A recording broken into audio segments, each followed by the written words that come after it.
زمونږ دا کلیپ په څلورو خبرو باندې مشتمل دی. اول نمبر د مفتی احمد یار خان نعیمی علیه رحمت شان باندې چې کومې بېځایه جرحې شوي دي. دویم نمبر د حضرت شیخ المشایخ پیر محمد چشتی چترالی نور الله مرکزه او د مفتی نظام الدین سرکانی سلمه الباری بارکه چې کومې نازیبه الفاظ استعمال شوي دي. او دریم نمبر د برکاتی فاونډیشن او د نورو سنیانو د فاونډیشن مبارکه چې کوم الزامات لګیدلي دي. او څلورم نمبر د ډاکټر محمد شفیق امینی صاحب بارکه چې څو ورځو دا خبره گردش خوړلې او په د فیسبوک او سوشل میډیا باندې خوره ده. خو د دې څلورو خبرو نه وړاندې زه هغه خلکو ته دا یو پیغام او یو میسج ورکوم چې کلم د داسې شریانو فسادیانو د طرف نه د داسې خبرو آغاز وشي او د هغې بیا جواب راځي، رد عمل راځي، نو دا خپل خلک بیا مونږ ته وایي چې دا شی ختم کړي. نو دا دې ته پکار دی چې تاسو ولې داسې خبرې کوئ په خپلو مجالسو کې. تیر کال د بلوچستان یو مولا و، هغه امام اهل سنت ته ګمراه وي، بریلیانو ته ګمراه وي چې مونږ ته د وجې او د دلیل تپوس وکړو چې په څه بنیاد باندې ګمراه دي. بیا خپلو خلکو مونږ ته وایي چې دې کې ګوتې مه وهئ او دا شر او فساد جوړېږي. بیا د ځان نه مونږ دپاره مصلحین جوړ کړي، هغوی ته څوک نه وایي چې تاسو خپل محافل کوئ، مجالس کوئ، نو مونږ فیصله دا خبرې کوئ. څو ورځې وړاندې د دې د استاد د غلام حضرت مولوي صاحب د ورس پروګرام و، په هغې کې هم دغه فسادي دوی چې زمونږ د استاد دومره رعب و چې هغه سره به مناظرې میدان کې څوک کېناسته نه او یو پیره ورسره یو کس ناست وي لاس یې بیا رپېده او ړچېده. نو زه په دغه مجلس کې خو زه مومه لاس که رپېده هغه د هغې د پولیو بیماري د عام حالاتو کې هغې دغه پولیو بیماري ده، نو لاس یې هم رپېږي او خپې هم رپېږي. خو دا په یره باندې دلالت نه کوي. دا سړی چې تک زیړ شي نو دا په یره باندې دلالت کوي. په دغه ځای کې زه په خپله باندې موجود وم، دا ستا استاذ چې راغو او ویې کتو چې مجلس خو لګېدلی دی، نو رنګ یې تک زیړ اوس یې ویډیو راوړو پکې وګوره. نو رنګ یې چې زیړي نو دا د خوشحالۍ نه زیړېږي، دا د یرې د وجې نه زیړېږي. دا په دې باندې دلالت کوي چې د میدان د مناظره کې څوک یریږي. دا خبرې موږ نه کولې، خو ته چې نه صبرېږي او هره پیره زموږ د استاد صاحب او زموږ د مشرانو د اکابرینو په بدو الفاظو باندې تذکره کوي، نو موږ مجبوره شو ځکه تاله جواب درکو. څو ورځې وړاندې د مفتی احمد یار خان نعیمی صاحب باره کې نازیبه الفاظ استعمال شو، د استاد محترم صاحب باره کې نازیبه الفاظ استعمال شو، د شیخ المشایخ پیر محمد چشتی چترالی نور الله مرکزه باره کې نازیبه الفاظ استعمال شو. مونږ مجبوره شو چې اوس دې له جواب ورکو. مونږ ته دا مشورې مه راکوئ چې د دې خبرو نه وړئ، هغوی له دا مشورې ورکوئ چې تاسو په خپلو محافلو کې نور خلک څه له یادوئ. هېڅ فساد نشته، هېڅ جنګ جګړه نشته، دې خپل کار کوي. حالان کې مونږ مټې له ځو، محافلو ته ځو، لال الرحمن پیر صاحب دی زموږ ښه قدر کوي، مونږ هغوی سره ملاقات کوو، بچو سره ولکینو، مریدانو سره زمونږ تعلق دی، تارو باچا صاحب سره زمونږ تعلق دی، ورسره کینو، ورسره پاسو. په کاټلنګ کې فضل الله مولوي صاحب سره زموږ تعلق دی، د بچو سره تعلق دی. هېچا ته مونږ څه نه وایو، نه هغې مونږ ته څه نه وایي، خو چې دې راپاسي په خپلو محافلو کې زموږ استاد یادوي، بیا خو کم از کم تعالی مونږ جواب درکوو که نه. نور صحفیان دې نه خفه کېږي، هغې سره زموږ فی الحال هېڅ مسله نشته، هېڅ کار مو د هغې سره نشته او نه د هغې زموږ سره شته. زموږ مخصوص دغه یو کس سره کار دی چې دی زموږ استاد محترم صاحب پسې هر ځای کې او په هر محفل کې بدې ردې وایي. اول نمبر خبره کومه خبره چې د مفتی احمد یار خان نعیمی علیه رحمت باره کې کړی سراسر دروغ دی. د کوم لفظ ترجمه چې مفتی احمد یار خان نعیمی صاحب په مرآت کې کړی ته وایې دا د آدابو خلاف ته او بې ادبي ده، نو ته نرشه ته د آدابو نه ډکه ترجمه وکړه که نه.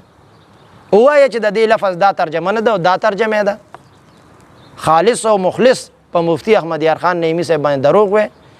مونږ وایي تلته دروغ وایي، خو ستاسو په کتابونو کې داسې الفاظ شته چې په صریحو الفاظو کې په کفري الفاظو کې تاسو تعویلات کړي. کفري الفاظ تاسو خپل په صحفیانو کې دننه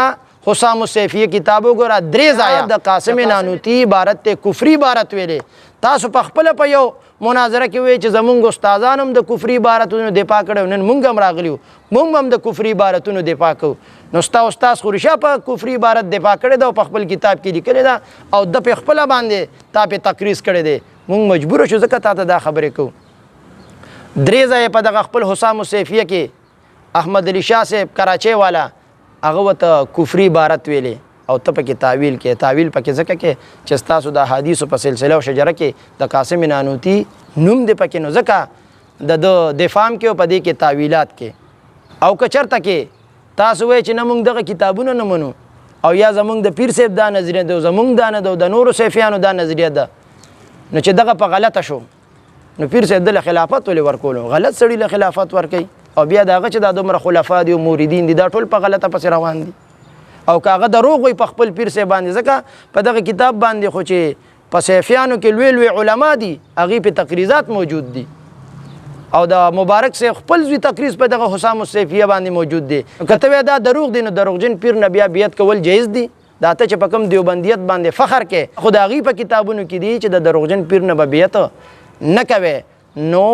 ستاسو په خپل کفري عباراتو کې تعویلات موجود دي نو ته زموږ په کتابونو کې څنګه د سمو الفاظو غلطه ترجمه کې دویم نمبر خبره چې د شیخ المشایخ د پیر محمد چشتی چترالی نور الله مرکزه شریف باره کې ته کوم نازیبه الفاظ استعمالی ته چې وایې زما سره د علم خزانه وه شاه منیر مولي صاحب یاد دی او هغه د وفات نه پس ته وې چې ما د ده نه ډېر څه زده کړي دی د چا شاګرد دا د علم خزانه وه د علم کم ځای کړی دی خو د دغه پیر محمد چشتی صاحب سره د علم کړی د هغه استاد دی او ما سره به ذات خود آخر وخته پورې د مولي صاحب ما سره رابطه وه خپل استاد سره به رحمت الله علیه وي او ته دا د شیعګانو امام دی نو چې څوک د شیعګانو امام ته رحمت الله علیه وي د ده باره کې ستاسو سوچ فکر دی او ته خو نمک حرامي ځکه کې چې ستا استاد شاه منیر مولي صاحب د شاه منیر مولي صاحب استاد پیر محمد چشتی صاحب رحمت الله علیه دی نو ته د خپل استاد باره کې داسې نازیبه الفاظ استعمالې لعنت دي مړه ستا په دې خوله باندې دي دریم نمبر د برکاتی فاونډیشن او د نورو سنیانو د سیلانی فاونډیشن باره کې چې کوم الزامونه لګي اول نمبر دا دروغ دي دویم نمبر زماغه خلکو ته دا پیغام دی چې کم خلکو کم مدرسو سره چې دغه فاونډیشن امدادونه کوي دي ته پکار دي چې دغه کس له جواب ورکي چې جواب نه ورکي چې د دنه بالکل بایکاټ وکړي چې بیا د پاره خپل محافل او مجالس له داسې کس رانه ولي او کومه خبره چې د ډاکټر محمد شفیق امینی صاحب باره کې کړي هغه د رنګ خبره کوي چې په موبایل باندې رابطه شوي نو په موبایل چې رابطه شوي هغه به تاسو ته پتي او هغه ته پتي هغه ته پکار دي چې د خپلو خبرو صفایي وکړي دویم نمبر خپل نه کوي په یو خاص کس باندې یو کارکون باندې عہدهدار باندې د دې خبرو صفایي وکړي او که نه الزام او دروغ پې لګولي بیا ته به یې کار دی ځکه چې دا کس چې دی زمونږ د اسلافو زمونږ د مشرانو زمونږ د اکابرینو زمونږ د استادانو باره کې د نازیبه الفاظ مخکې موجود او اوس هم موجود دي او دا نور صیفي حضرات ته نه خفه کېږي زمونږ کار صرف او صرف د ده سره دی نورو سره زمونږ فی الحال هېڅ کار نشته اول د له خولې ته واګې واچوي چې دی بې ځایه زمونږ استادان او زمونږ شیوخ زمونږ اسلاف نه یادي مونږ چېرته بیا ستاسو مشرانو نه تاسو یادو خو که نه دی دا خپلې خبرې جاري ساتي نو بیا به ګیله نه کوي اول فساد هم د جوړ کو مخکې هم د جوړ کړو هره موقع باندې چې فساد جوړېږي دا د دې طرفه دا فساد جوړېږي رب ذوالجلال دی مونږ د دغه شان فتنهګرو خلکو نه او ملیانو نه خپل زمان کې